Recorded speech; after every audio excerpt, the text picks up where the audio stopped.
মুন্সিগঞ্জের গর্ব, গোটা দেশের দৃষ্টান্ত শিক্ষক শামসুল আলমের ক্লোনিং এর দাবি।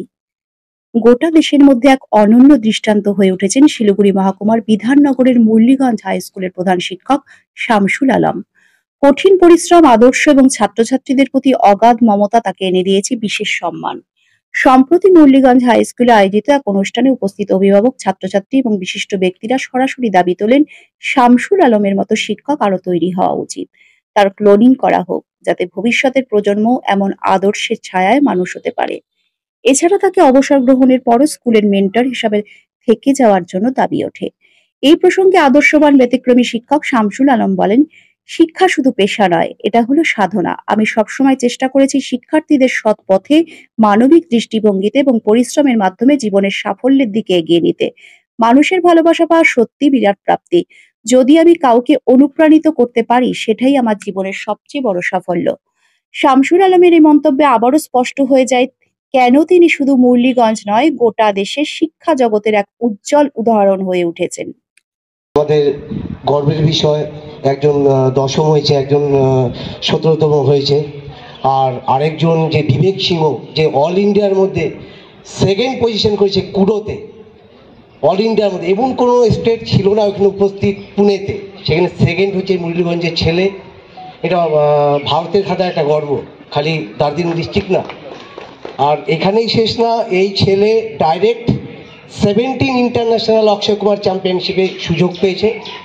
তার সঙ্গে আরও মাদাতি স্কুলের একজন মেয়ে আছে, আরেকজন ছেলে আছে এমডি সাদ্দাম, সে গোল্ড মেডেল পেয়েছে। তারা 17 ইন্টারন্যাশনাল অক্ষয় কুমার চ্যাম্পিয়নশিপ হবে। অক্ষয় স্যার ডেট ঠিক করেছেন 24শে অক্টোবর থেকে 31শে অক্টোবর, সেটা আমাদের কাছে মেসেজ আছে। বলিউড সুপারস্টার অক্ষয় স্যার এই ডেটটা ঠিক করেছেন। উনি ভেন্যু ঠিক করেন নাই, ভেন্যু দুটা জায়গার মধ্যে একটা জায়গা হবে, পরে আমরা জানাবো। আশা করি এই মুরলীগঞ্জের ছেলে ওই অক্ষয় কুমারের সামনে প্রেজেন্ট থাকবে, সেখানে যদি কোনো মেডেল অ্যাচিভ করতে পারে অনেক বড় জায়গায় যাবে। 1 থেকে 6 নভেম্বর জাপানে এশিয়া কাপ চ্যাম্পিয়নশিপ হবে, সেইখানে যদি স্পন্সর পায় এই বিবেক সিংহরা ওখানে খেলার সুযোগ পাবে, আশা রাখছি। বক্তব্য দিয়েছে আমাদের স্কুল সম্বন্ধে।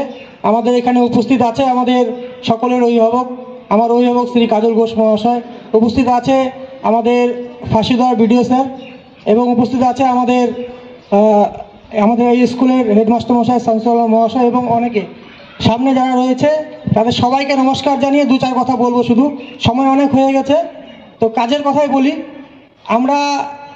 আমি এখানে সিলেক্টেড হয়ে এসেছি, আর আমার বাবা যখন এই স্কুলের মেম্বার হয়েছিল ইলেক্টেড হয়ে, অনেক দিন আগে কথা, তো আজকে অনেক দিন পর আমার বাবা এসেছিল, চলে গেছে দোকান খোলার জন্য, মানে বলতাম। আর এখানে সিলেক্টেড হওয়ার একটাই কারণ, ছাত্র রাজনীতি করেছি, যুব রাজনীতি করেছি অনেকদিন ধরেই, এখনও চলছে। তার মধ্যে কাকু কাজল ঘোষ মহাশয় আমার মধ্যে কী প্রতিভা দেখেছে জানি না, উনি আমাকে এই স্কুলের সভাপতি হিসাবে বসিয়েছে। আমি যথাযথ সম্মান রাখবো, এবং আমাদের এই স্কুলের আমি প্রাক্তন ছাত্র হিসাবে আমার একটা অনেক দায়িত্ব। স্কুলকে অনেক ভালোবাসতাম। স্যাররা যখন স্কুল ঢুকতো আমরা কিন্তু সাইকেল থেকে নেমে যেতাম বা দাঁড়িয়ে যেতাম, কিন্তু এখনকার বাচ্চারা তা করে না। তো অনেকে অনেক কিছু বলেছে, বিডিও স্যারও বলেছে যে নৈতিকতার অভাব।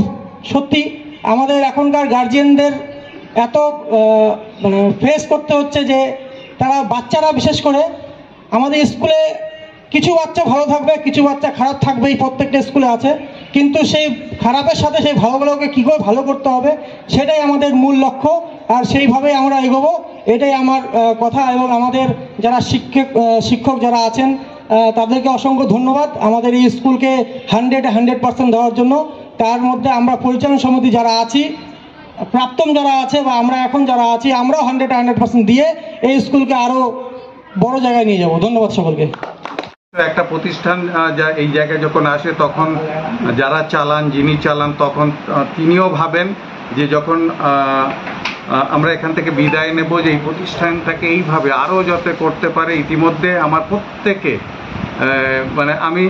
আমার বিকল্প হয়ে উঠেছে মুরলীগঞ্জ, একেবারে অটো পাইলটের মতো হয়ে গেছে, যে কেউ এটা চালাতে পারবে।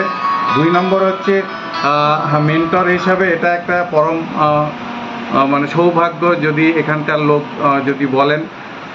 যে মেন্টর হিসাবে। আর বেসিক্যালি আমি সৌভাগ্যবান মনে করি এই কারণে, সারা রাজ্যব্যাপী ইতিমধ্যে আমি প্রায় 15,000 প্রধান শিক্ষককে ট্রেন্ড আপ করতে পেরেছি স্কুল ডেভেলপমেন্ট, লিডারশিপ, IOSMS-এ স্টেট রিসোর্স পার্সন হিসাবে। তো সেটা আমার কাছে বাড়তি কিছু নয়, একটা অতিরিক্ত দায়িত্ব হিসাবে থাকবে, নিশ্চয়ই ভালো লাগবে।